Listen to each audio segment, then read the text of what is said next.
How about an IR command?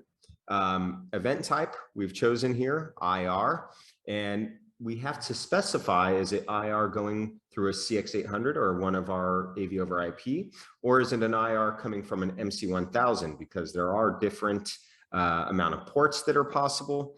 Now, even though it's on IR command, the IP is still communicating, the WPA is still communicating over IP to that CX800 or IP922, and that's why we have to choose that is a TCP communication device.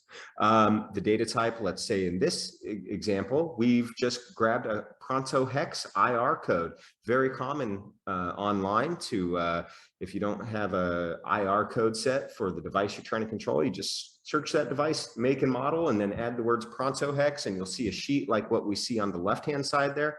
Copy and paste, and you could put it right into the command,